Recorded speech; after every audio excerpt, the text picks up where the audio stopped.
So I hate this map on Insurgency Source. But Mikey assured me at E3 that they've added enough props so that the hill climb is not as bad as it used to be. We'll see. We'll see here.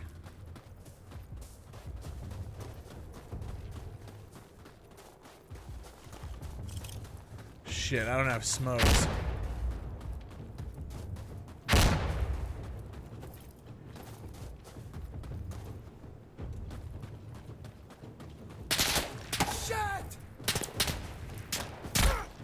Yeah, it's still shit. I'm sorry, Mikey. I don't mean to throw you guys under the... look, the map is actually pretty fucking good. My name is Bigfry. Welcome back to the channel. I was just watching back the intro to this fucking video. SINJAR, or what they're calling Hillside. It's pretty much a reimagining or a remake of SINJAR from Insurgency Source. If you guys are a fan of me and you've been watching me for a long time, you'll know that I fucking hate this map. On Insurgency Source, this is easily one of the worst maps that I have played in that game, and quite possibly one of the worst maps that I have played in an FPS. That hill, even throwing smokes, it's such a choke point and such a pain in the ass as security to climb that hill. And there wasn't really a lot of options because it was pretty much an entire like cliffside across the entire map. I usually try to sneak around the right side, kind of go up and flank around and get in that way. If you have a really good team that's covering that hill, it's almost impossible. This map is miles better than SINJAR, 100%. The flow of this map, there's so many more lanes. Once you get up that hill, and there is a lot more cover going up the other side, the right side of the hill, going up that left, the main choke point of this map, still fucking trash. They still need more props over there, in my opinion. Throwing smokes. Now, granted, the CTE doesn't have a lot of people that are playing it. We're queuing up. We're playing 2v2s. Quote, I think, and myself, we're playing, I think the max we've had in a game was like a 3v3 or a 4-on-3. So we're not actually experiencing this map with like a full team, everybody using utility and getting up there. It might be a lot easier. It might be a lot better. But based on my experience in the CTE, I played yesterday with Quode. It was brutal. It was fucking ridiculous. By the way, guys, if you don't know who Lord Quode is, he is a part of my stream team at Team Apex. I'm going to have his links down below. Go check him out. We jumped on. We were fucking around, getting used to the map, learning the flow. I got to say, the map is a lot better. Simple fact is it's not a fucking desert, or it's a desert, but at least there's something different than just sandstorm all the time. We're seeing snow. It looks a lot better. It's a nice change of environment for this fucking game. If we got this map and it was all desert, all the same, it would just be... whatever. It is what it is. We need to start seeing more maps that change biomes. I want to see jungle. I want to see desert. I want to see forest. I want to see snowstorms like this. I like the map a lot, but based on the actual design, there's a lot of different lanes and a lot of buildings that open up when you're going through here. It's definitely kept the core of SINJAR. Like when you get up that hill, there's a lot of CQC, a lot of buildings to go into. This one just opens up the floodgates even more. So many buildings, so much verticality to play with here. I love the map. This is probably my favorite map as of right now, and that's not just because it's new and we've been waiting for content for a long time, but when you take Ministry and you compare it to this map in terms of what they've done with it, I feel like they took Ministry in the wrong direction. I feel like they opened up the halls, made it a lot bigger. They ruined the CQC element of Ministry to me. I just think if you compare the two, and I have a comparison video on my channel, comparing Ministry Source to Ministry Sandstorm, it's night and day. And I don't like that. I don't like when it's night and day in a bad way. I don't like when they change the flow and the core design of what makes the map good. This map, I thought, always had a great layout once you can get past that A objective. Once you get up the hill and you start going through the buildings, in Source, it felt pretty good. And it feels even better here because there's a lot more you can do when you're going through the buildings. Going upstairs, sniping across points, it just feels really good. I like playing it. This is what we need. If you were going to start reimagining old maps and bringing them up, the design needs to stay the same, but also change in a way that doesn't just ruin what makes the map good. That would be like Pange coming out into, and I mean, fuck Pange, by the way. That would be like Pange from Source coming through to Sandstorm and just being like 4 times the size. Like, you know what I mean? Like, just don't change what makes it good. I think Pange, if they did bring it back, they would need to create more lanes and more cover. So it's not just a wide open fuckfest that is Pange. I think that if they add more props in the fields or whatever, again, I'm just going off topic because I believe that when it comes to games like this, when it comes to competitive games like this, map design is fucking everything. And I feel like whoever created this map here on Sandstorm, they kept what made SINJAR good and just made it better. I still think there needs to be more props on that hillside going up to A, but that's just me. I'm glad that they did a little bit better of a job of not making it such a chokehold all the way across the map. So you're essentially, like, there's still a hill there, but it just feels like you can do a little bit more. There's a little bit more cover on the downside of things coming out of the security spawn. I think they fucking nailed it. This CTE update you guys can play for free, or if you own the game, you can just download the test environment. You can check it out. There's a new PvP game mode in here called Frontlines. Basically, I actually like the mode, but again, I want to experience it with a full fucking team. So the CTE is like pretty much useless for me to actually like review and talk about the features, because unless you're playing with a full game, I mean, there's no point. But Frontline, you fight over the middle point. So imagine a game like Skirmish where there's like A, B, C, D, E, and F or whatever. You fight over the middle point first. And then if your team captures that point, it then unlocks the next point for you to go cap, but they can then start to back cap you as well. So it becomes pretty much a back and forth starting from the middle. So it becomes a tug of war. I actually think that's the term that they use in the update. Capture all enemy objectives one by one and then destroy the final weapon cache. After the neutral middle objective is captured, your team must defend your own objective and then attack. So it becomes, again, that push and shove gameplay. I actually fuck with it.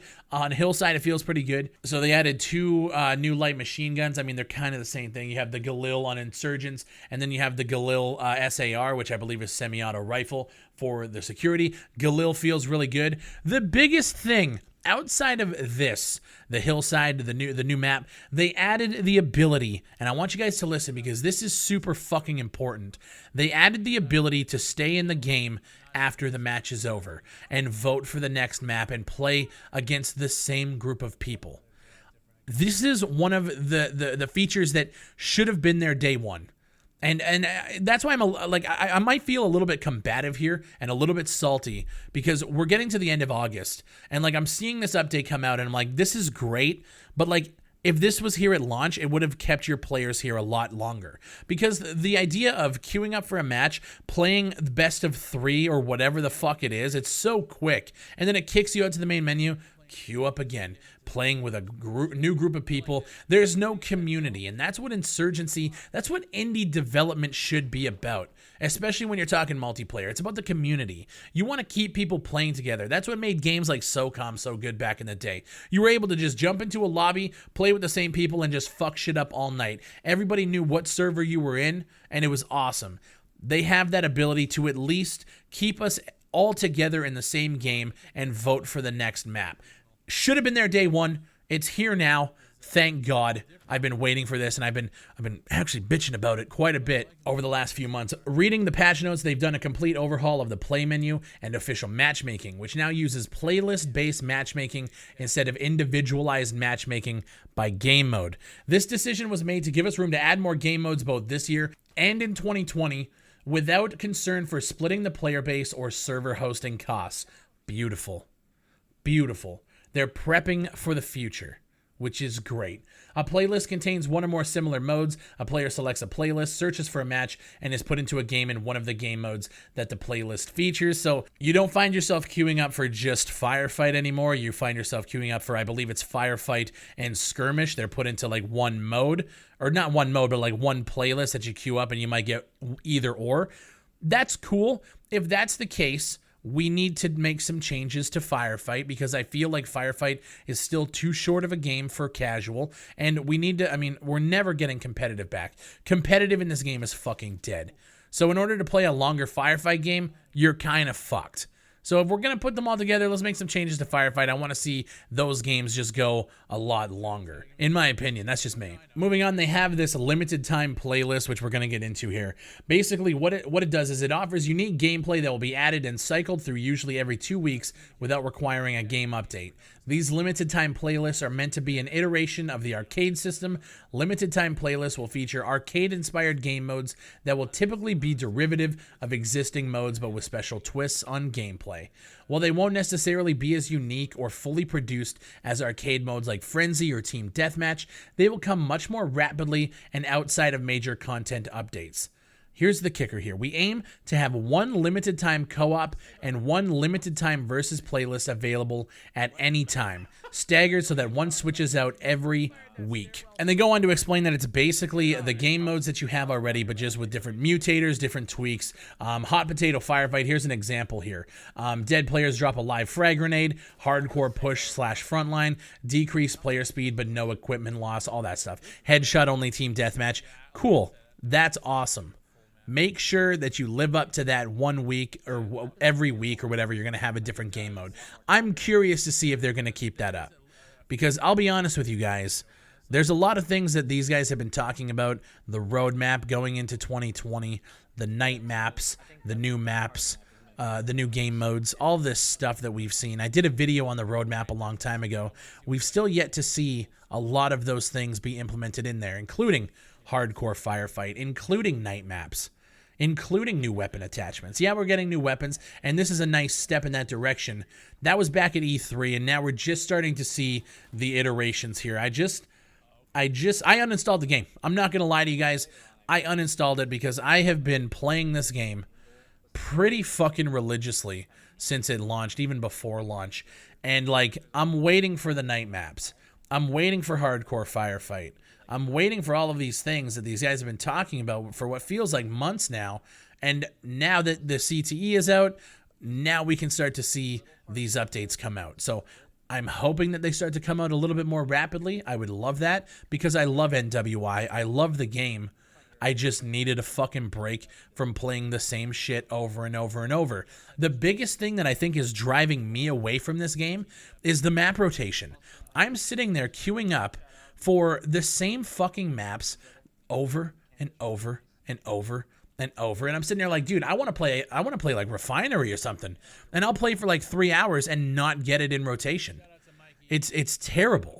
So you're sitting here and you're playing Summit, and then okay, well, Summit goes to Crossing, then back to Summit, then maybe Hillside, and then back to Summit, and then back to Cross, and it's just like it seems like the same rotation. And then every 10 games you might get like Hideout or something. The map rotation has just been the most frustrating thing ever. But now that we can vote for different maps, I'm hoping that kind of alleviates it. Maybe I'll come back and give this a chance once this update gets pushed to live. And then, like, you see things like, this is what I don't understand about it. So you see, like, there's new cosmetics, new weapon upgrades. Cool. You read through the patch notes, and then you get to the point where it says added competitive rank decay, where in Diamond and Platinum ranks, your rank will slowly decay if you do not play often enough. Later during the CTE, we aim to add exclusive cosmetic rewards for every, I don't know what this says, OON, to be paired with exclusive glove cosmetics for competitive players. You guys want to know why all of our competitive ranks are going to decay? Because it takes forever to find a fucking competitive match. I'm a Diamond 3 player. I believe the highest I've gotten was Diamond 2. I can't remember if I hit Diamond 1. It's just going to go away because the queue times for competitive are brutal. There's not enough players in the pool to have a competitive match be made. You're sitting there for 10-15 minutes to play a competitive match. So I kind of question where your guys' heads are at. Why are you adding competitive decay when you don't have a competitive scene to fucking thrive off of? And then they've added some spectator and replay stuff, new camera controls and options, camera zoom, hide the HUD, and disable camera smoothing. Good, I want to get in there and see what it's like. That competitive shit just makes no sense to me. This is what I don't understand, dude. Who sat down and was like, guys, nobody's playing competitive. How do we fix it? I have an idea. Let's make their ranks decay, and hopefully that'll make them want to play more. Maybe they'll sit in a queue for 15 minutes to try and keep that rank up. That sounds good. Why don't you try and promote, your competitive scene a little bit more? Why don't we try to start getting some tournaments going to where people maybe have a weekly leaderboard for competitive, and maybe there's cosmetic items or even just the currency in game to get more cosmetic items. Maybe have that, so you have like a weekly ladder of people who are playing competitive, and whoever earns the most points in a competitive ranked lobby for like the length of a week, they get fucking cosmetics or something. Why don't we do shit like that? Nah, let's just DK their ranks. The fuck is this, bro? I'm in a love-hate relationship with Sandstorm right now. I love it. I feel like they're doing a lot on the back end to try and get this content out here, but we're just not seeing it. They're making weird decisions, but I love the game. I love the developers. I think that their studio has a lot of potential. Apparently there's this new documentary coming out detailing like the rise of this studio going into the release of Sandstorm. I want to see what that's like.